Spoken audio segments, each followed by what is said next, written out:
महावीर हनुमान विग्रह मंदिर प्रतिष्ठा उत्सव गाँ उत्सव मुखर। भद्रक 27 एप्रिल भद्रक ब्लॉक अंतर्गत खंडतड़ा पंचायत आरडीपीठ अधीनस्थ कुलेपदा गाँव में गत शुक्रवार ठारू 5 दिन जाए उत्सव मुखर हो उठी।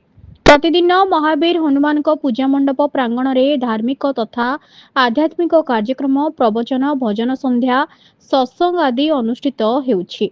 एठारे हनुमान महाप्रभुंकर मंदिर और विग्रह प्रतिष्ठार प्रथम वार्षिक उत्सव सह मां ठाकुराणी नूतन विग्रह प्रतिष्ठा सह विश्वशांति महायज्ञ आदि धार्मिक कार्य चालू रही।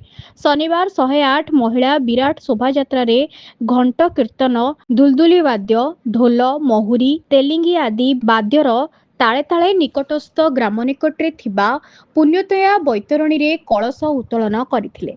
रविवार प्रभातरू मंदिर परिसर रे विश्वशांति महायज्ञ आरंभ होइथिला।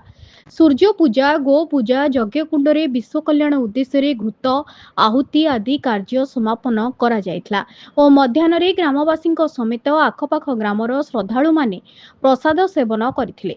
संध्यारे स्थानीय अंचलर विभिन्न विद्यालयर छात्र छात्री द्वारा नृत्य परिवेषण उपस्थित श्रद्धालुଙ୍କ मन मोहिथिला।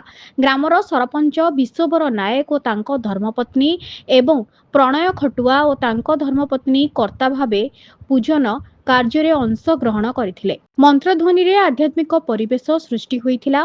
सोमवार संध्यारे आध्यात्मिक प्रवचन और मंगलवार भजन संध्या और यज्ञ पूर्णाहुति आदि अनुष्ठित होइथिला। एही आध्यात्मिक कार्यक्रम रे समस्त ग्रामवासी शामिल होइथिले।